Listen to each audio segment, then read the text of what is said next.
सीधे ले चलते हैं। बीजेपी नेता सुधांशु त्रिवेदी इस वक्त प्रेस कॉन्फ्रेंस कर रहे हैं। आप सभी यह जानते हैं कि कर्नाटक में जब से कांग्रेस की सरकार आई है, भ्रष्टाचार के एक के बाद एक नए अध्याय सामने आ रहे हैं।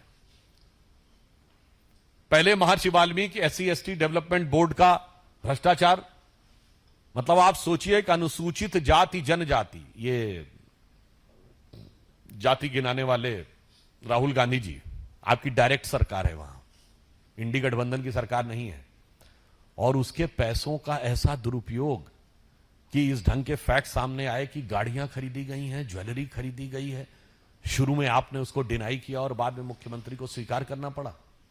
और इसके अलावा जो मिस एप्रोप्रिएशन ऑफ फंड्स हुआ, उसके बाद मुख्यमंत्री के परिवार के ऊपर मैसूर अर्बन डेवलपमेंट अथॉरिटी में लैंड का विषय, जिसके ऊपर की राज्यपाल ने केस चलाने की परमिशन भी दी। और अब जो ये ताजा मामला आया है वो इसलिए महत्वपूर्ण है कि एक हाईटेक पार्क में, एरोस्पेस पार्क में जो लैंड अलॉट होनी थी, वो लैंड अलॉट होने के लिए मैं एक नया तथ्य आपके सामने रखना चाहता हूं।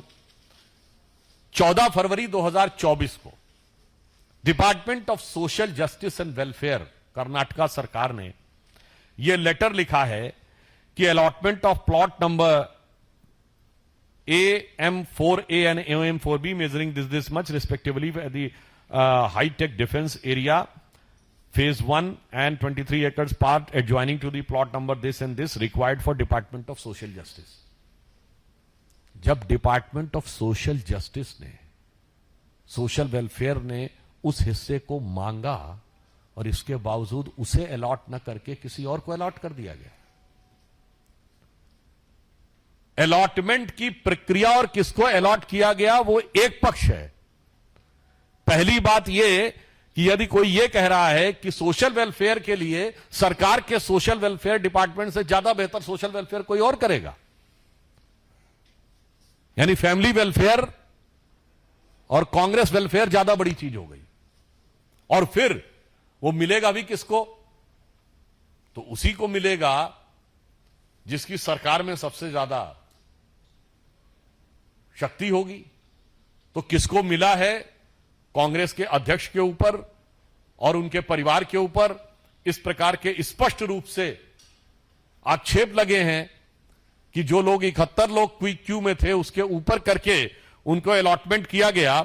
तो मैं कहना चाहता हूं, और महत्वपूर्ण बात यह है, Bangalore is considered to be the hi tech capital of India. अक्सर इंटेलेक्चुअल कैपिटल ऑफ इंडिया भी आप कहते हैं।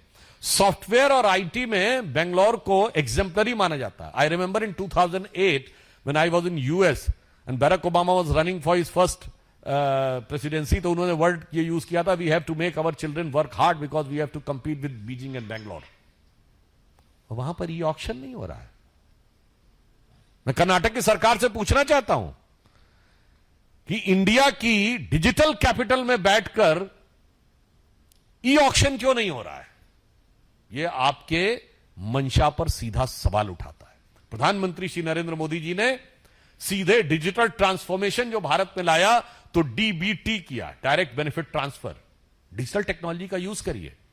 और ये ई ऑक्शन नहीं कर रहे हैं क्योंकि ये DBT में नहीं DBC में विश्वास करते हैं, डायरेक्ट बेनिफिट टू कांग्रेस। हमारा है